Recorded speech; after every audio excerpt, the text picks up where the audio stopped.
Está silenciada. Ahí va, hola. Hola, ¿qué tal? ¿Cómo estás? ¿Todo bien vos? Bien, bien. Ups. Ah. ¿Qué tal pasaron ayer el día? ¿Cómo? ¿Qué tal pasaste ayer el día de la madre? ¿Cómo lo pasaron con Judith? Bien, bien, con mi vieja y mi esposa y mi hermano que está de visita. Bien. Mi hermano vive en Suiza, y Ay, está lo de deben visita. estar exprimiendo a full. Sí, no venía desde antes de la pandemia Un montonazo. y antes hacía como 5 años, o sea que Ah, bueno, un montón. Una sí. vida. Otra Eh, persona. no, no, no, hablamos, nos vemos, nos llevamos muy bien, pero bueno, es difícil, Y semejante sí. distancia. Sí, además que no es fácil moverse porque no son precios módicos y Ah, para no. viajar. Y si ellos no vienen, capaz a nosotros se re complica. Sí, yo fui una sola vez hace 10 años.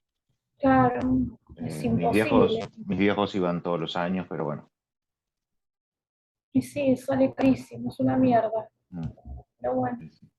Bueno, acá tengo las preguntas de Gino a mano. Veremos para dónde nos lleva. Yo también la imprimí. Las tuyas también. Bien. Sí, yo las mías me La las tenés, olvidé, así la que las tenés en voy, la las voy a cabeza. tener acá. Sí, no, hay que ver también a dónde nos lleva ella. Pues las preguntas de Gino están interesantes porque están como más direccionadas a Mm, los textos. sí, Hoy la escuché y sí, tiene un vuelo que decís, bueno, pero bueno, veremos qué nos cuenta. sí, Así terminé con la plani de la segunda clase. no, Eh, yo, no, no, esa es para la semana que viene, ¿no? sí, la segunda es la semana que viene. Ah, no, yo ni la grabé, nada. ¿Vos ya subiste la de esta semana? Sí, sí, la subí la semana pasada ya. La Bien. hice hace Sí, rato, pero la otra todavía no la hice. No sé qué tema, pero bueno, yo como no lo hace nadie y el programa es medio amplio, digo ujú. medio, es muy amplio. eh, no, no hay una programación, nada, voy a hacer cualquier cosa. Sí, no, bueno, yo con el programa tuve que seguir con los temas que ya habíamos elegido. Igual como mi tutora no quiso las clases, entonces como que lo hice en soledad. Las prácticas presenciales sí las laburé con ella, esto es a mi gusto. Ah, no, Entonces no, las es, mías tampoco las hice con ella, me dejó hacer lo que se me cantó. De hecho, me dijo, bueno, vas a dar el tema de esa fecha, es publicidad, no sé qué y no sé cuánto. Y, y un día le dije, mira, la verdad no sé nada del tema. Me dice, no, yo tampoco sé nada del tema. Ella es profesora en artes, la materia es claro, de, digamos, artista. Y me dice, no, yo tampoco sé nada, pero bueno, eh, la doy igual, porque está en el programa y qué sé yo. Y medio como que me tiró, si lo das vos, mejor para mí. claro, porque vos sí sabes del tema. No, no, yo no sé nada del tema. Ah, Yo no bueno, sé de publicidad, nada.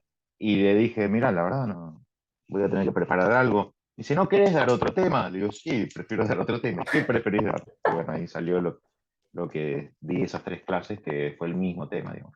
Ahora ya súper hice una, lindo.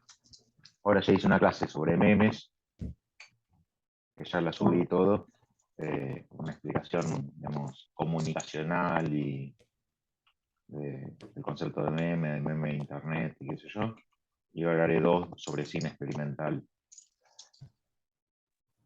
que, Bueno, bueno, a mí me gusta mucho. sí, Tuve, sí, tuve unos años de furor por el cine experimental, pero ya diría atroz porque ya no me lo fumo.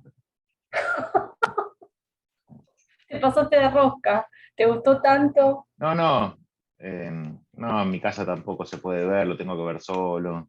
no les gusta. Y no, a nadie le gusta. No, Es más bien no, una yo fa.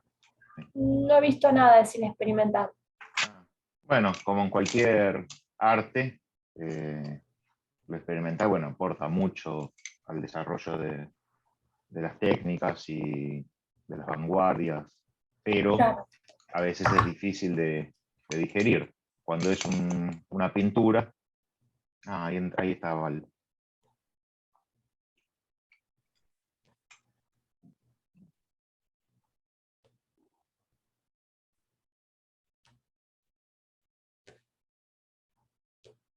Hola Val, Hola, Hola, ¿cómo te va? ¿Todo bien? ¿cómo están? ¿cómo estás? Bueno, acá equipo de género del profesorado del UNSAM, bueno, alumnos, ¿verdad? Germán se comunicó con vos. Ujú. ¿Qué Mi tal? nombre es Jessica. ¿Qué Bueno, tal? bien, te leímos el año pasado en una materia y quedamos muy entusiasmados con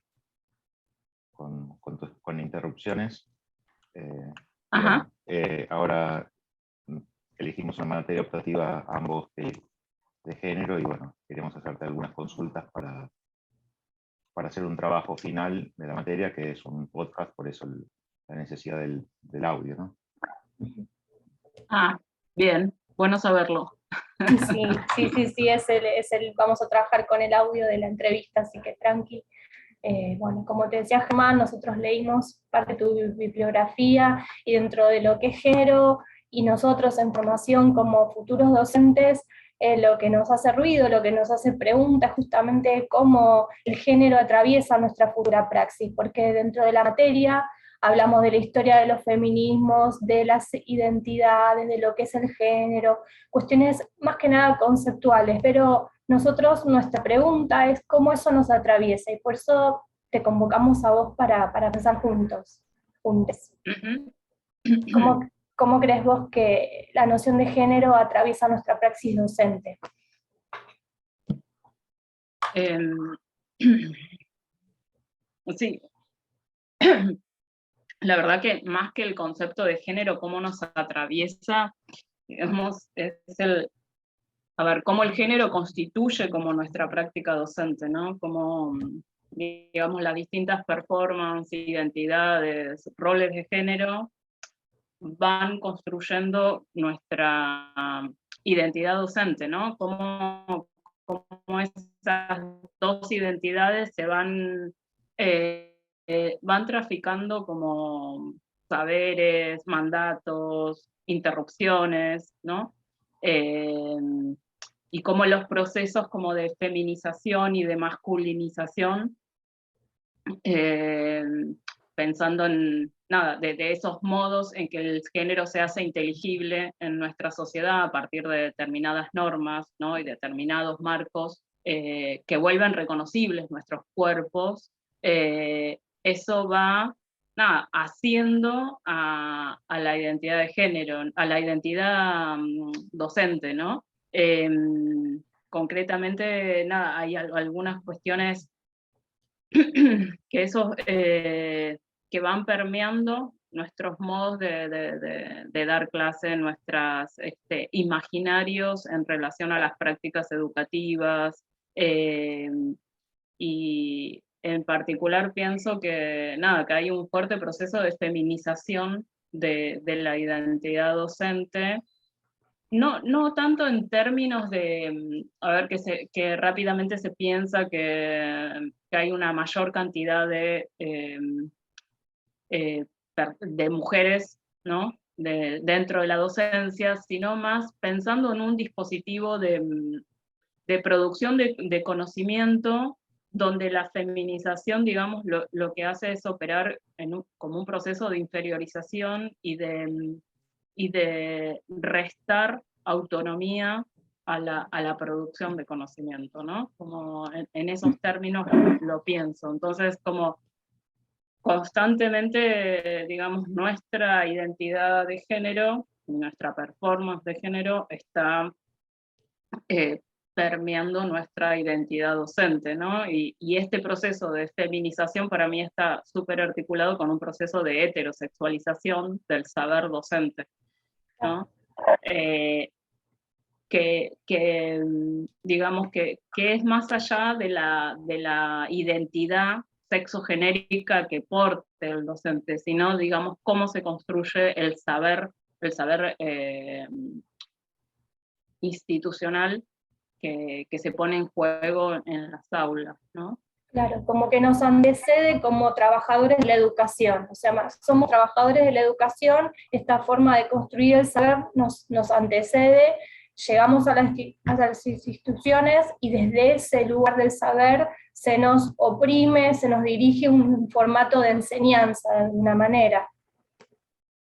Sí, digamos que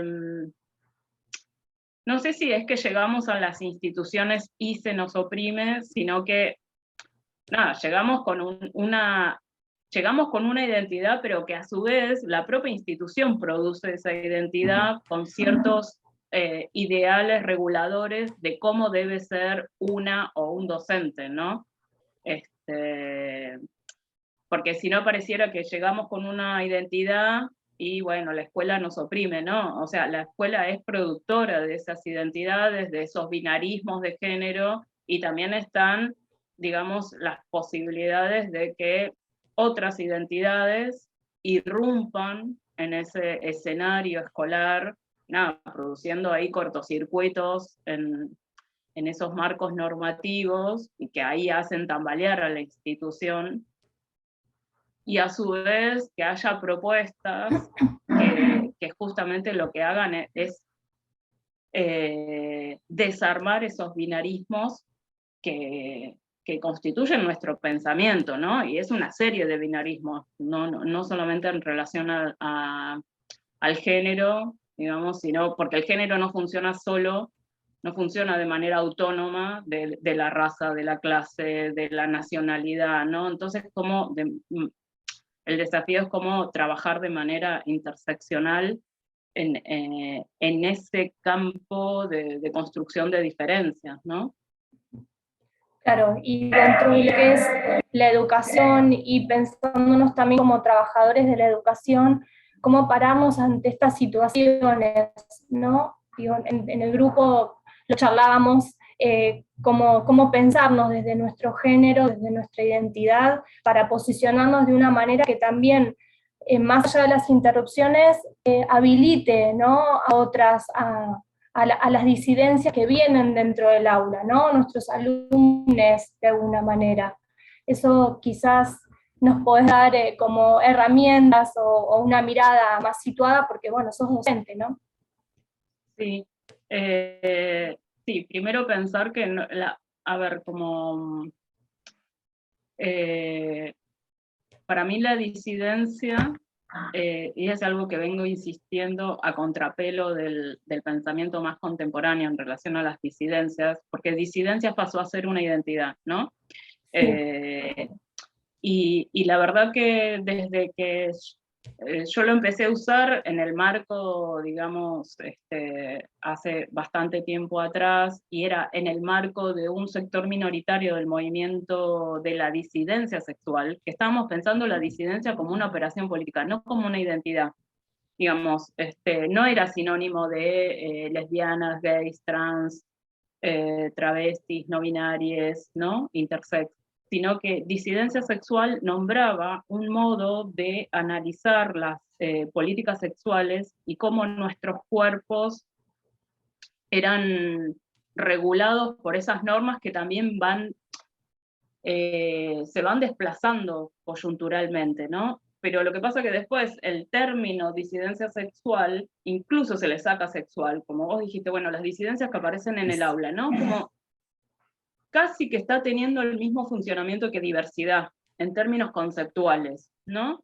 En cierta coyuntura histórica se toma el concepto de disidencia y termina nombrando una identidad, o sea, se termina sustancializando ese término. Cuando digo sustancializando, es como que crea una narrativa monolítica y bastante reificada, bastante estable, a lo que pretendía ser, digamos, o por lo menos al uso que todo un sector del movimiento, tal vez más crítico en relación al feminismo y al movimiento LGTBIQ, veníamos sosteniendo en relación a las políticas de representación, la relación con el Estado, ¿no? La propia producción de saberes comunitarios.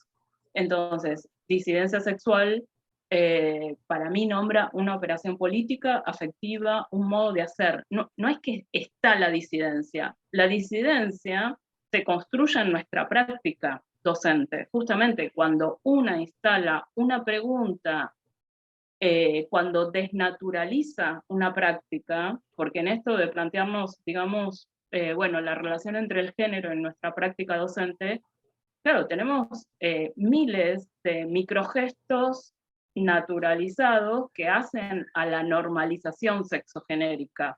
Entonces, lo interesante es como, digamos, no es que hay un saber nuevo que viene a decir, bueno, cómo hay que hacer ahora, sino, digamos, cómo construimos herramientas para desandar o desinhibir esas relaciones esas relaciones normativas que tenemos entre conceptos, entre nuestros cuerpos, entre los espacios, ¿no? Entonces, como para mí el desafío es cómo habilitamos desde una propuesta pedagógica las condiciones para ir desarmando esos binarismos y que aquellas identidades no cis heteronormativas puedan encontrar un lugar donde se puedan desplegar, ¿no? O sea, que la escuela sea un lugar habitable, no como una excepcionalidad, porque en general es lo que suele pasar, aparece, bueno, una identidad trans que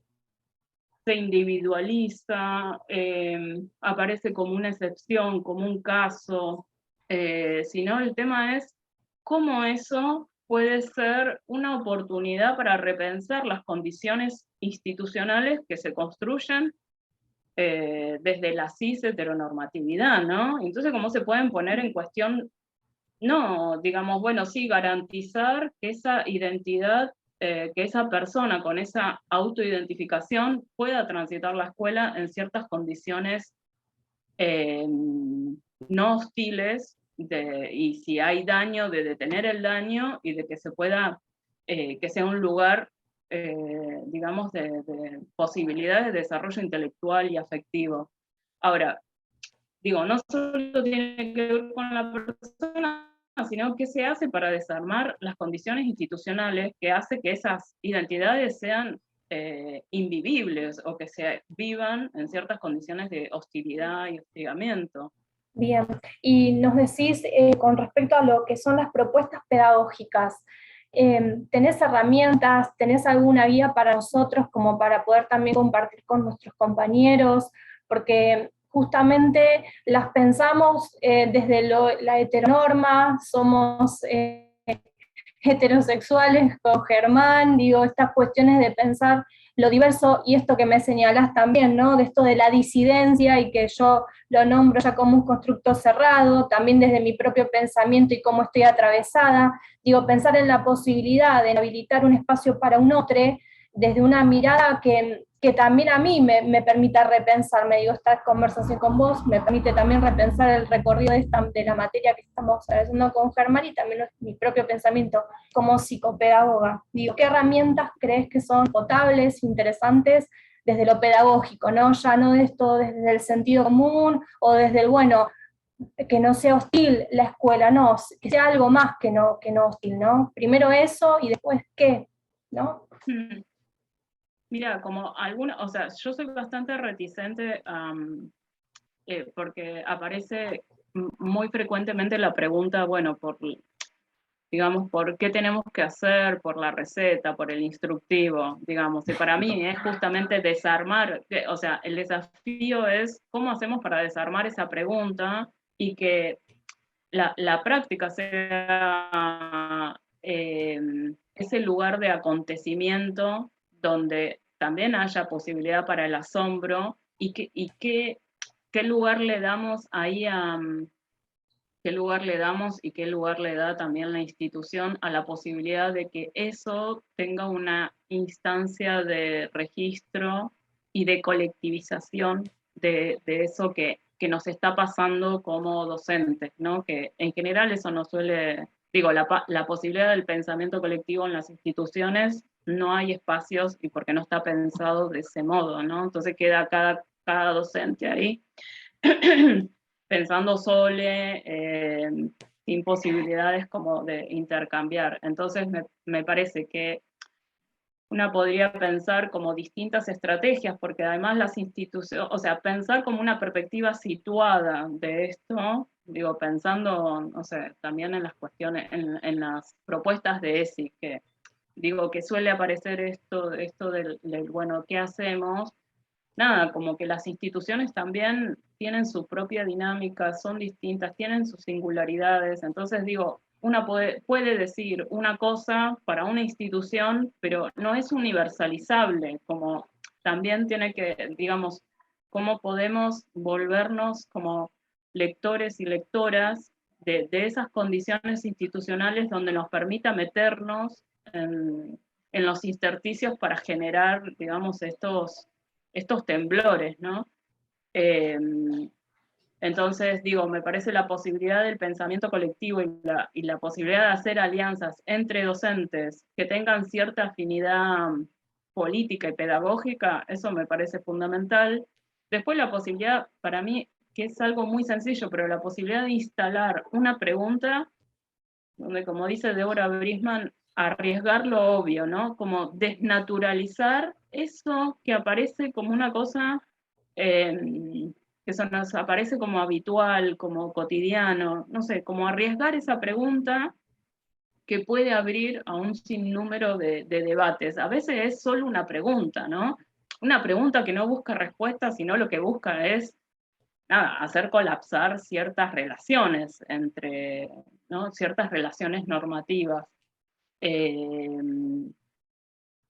No sé, y eso, o sea, y para mí una práctica de escucha, por eso en esto de convertirnos en lectores y lectoras, como ahí hay una fuerte práctica de escucha, que yo me interesa pensar como la escucha también como una metodología queer, no una escucha que presupone y que precodifica eso que se está escuchando bajo determinado modelo normativo, sino que se abre también a la interrogación crítica eh, acerca de, digamos, de cómo eso que está sucediendo, ese relato que estoy escuchando, cómo no hacer para buscarle una categoría y encajarlo, sino en todo caso, nada, ver ahí qué se puede desplegar o con qué otras narrativas se puede articular eso, ¿no? Como más una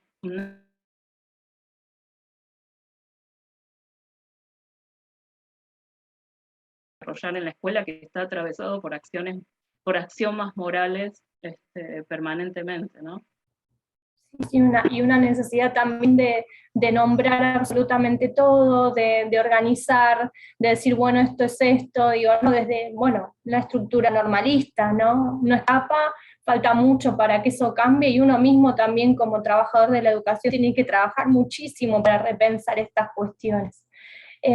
Bueno, tenemos unas preguntas que nos hizo uno de nuestros compañeros que hoy no pudo estar, entonces la voy a leer.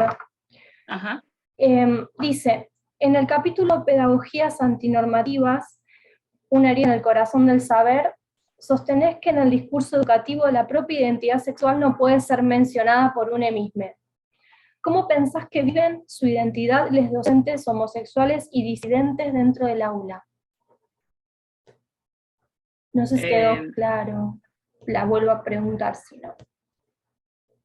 No, ¿cómo? O sea, ahí debe faltar una parte porque digo, no la pueden mencionar, pero porque hay condiciones de censura para que eso ocurra, digamos, no es que no la pueden mencionar por... Bien. Habría que ver todo el párrafo, que ahora no lo tengo ahora a mano el libro, pero digamos, primero pensar nuestras propias palabras. Digo, homosexuales ya es una categoría, digamos, que tiene que ver con la patologización en todo caso, con cierta genealogía histórica. Y ahí, entre homosexuales y disidentes sexuales, no sé cuál sería, cómo se está pensando esa diferencia. Podríamos pensar en identidades no cis heteronormativas, ¿no? Digo, para no armar como un listado de identidades, sino que todas esas autoidentificaciones que sí ponen en cuestión la norma sexual y la norma de género, ¿no? Y yo creo que o sea, se vive como de manera compleja y por eso, y también para cada identidad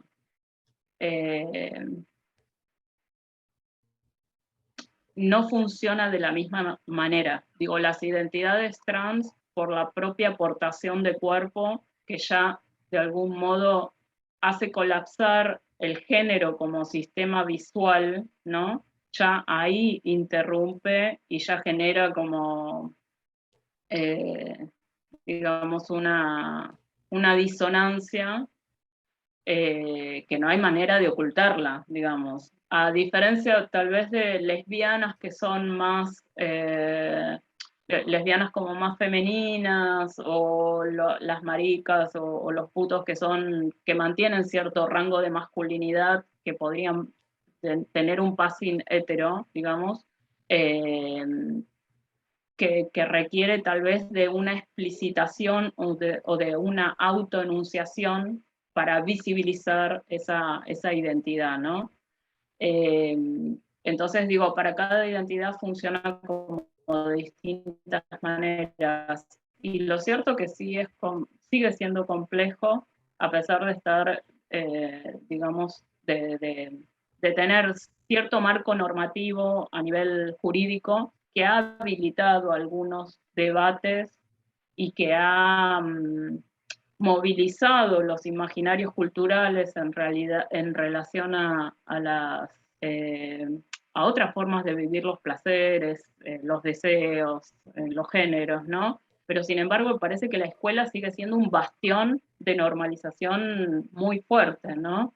Y nada, desde mi propia experiencia como una maestra visiblemente lesbiana, y ahí creo que es como bastante paradójico en la medida que una visibiliza eso y lo pueden marcar, eh, visibilizar ese deseo que viene digamos, a poner en cuestión la norma, que viene a decir, o sea, a ponerle un nombre a ese deseo, eh, de algún modo abre a debates, a preguntas, abre otros imaginarios y hace nuestra vida más vivible, eso, pero paradójicamente también activa toda una serie de violencias, ¿no? De prácticas de violencia, porque bueno, el orden escolar heteronormativo, cis heteronormativo, se ve alterado, ¿no? Entonces digo, prácticas de violencia que puede ser de las propias compañeras, de los padres, de la institución, de las instituciones más jerárquicas, no sé, es como No, paradójico, digamos, no, la vivencia. no nombraste a los chicos, a los alumnos y alumnas. ¿Pesa en ellos también esto? También, sí, sí. Pero en relación a quienes gestionan las instituciones educativas, mucho menos, supongo.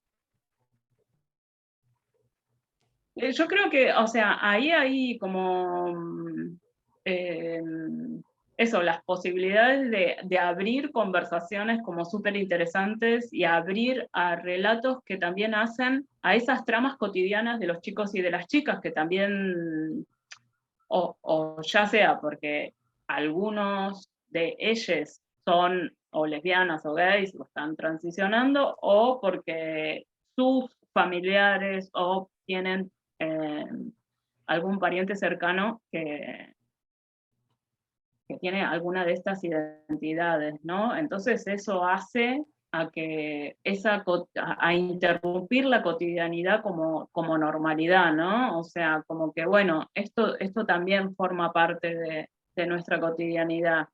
Y a su vez, a mí lo que me ha pasado concretamente es con varones, con estudiantes varones de primaria, que hay una fuerte negación, digamos, la violencia o la práctica de violencia adquiere, se manifiesta a través de la negación, mediante la pregunta sistemática de señor, usted tiene novio, señor, usted tiene novio, cuando yo ya dije un montón de veces que era lesbiana, ¿no? Entonces, digo, esas son las formas de violencia que también aparecen desde las niñas.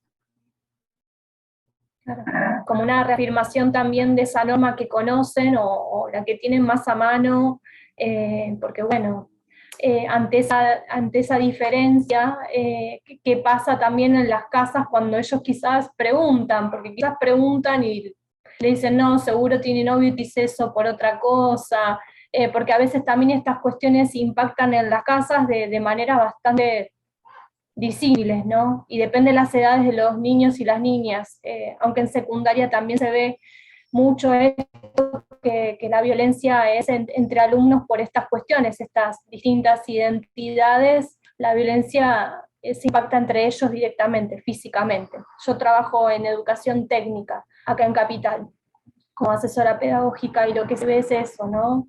Sobre los cuerpos de estas personas, estos niñas y niñas, ¿no?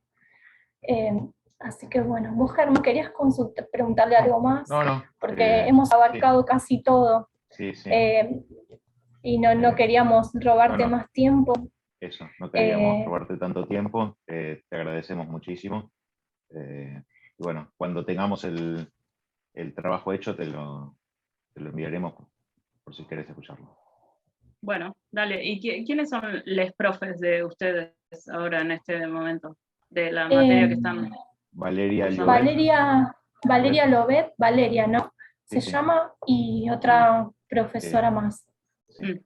Y la lectura tuya la hicimos por una materia, instituciones educativas, que la profesora era Mariana Funes. Ah, sí, Mariana, que es de la... no me acuerdo ahora, de la dirección de diversidad, no sé cómo se llama, la de la UNSAM. Sí, ¿no? de la UNSAM, sí, ella trabajaba ahí en esa parte, y en extensión también. Claro. Así que gracias a ella llegamos a vos, te agradecemos, y bueno, nos dejás pensando un montón de cosas y también repensando nuestros propios constructos a partir de la materia y esto que nos has comentado. Así que te súper agradecemos nosotros en nombre de nuestro equipo de trabajo. Muchas gracias, Val. Bueno, mucha suerte. Dale. Gracias, un abrazo. Chao.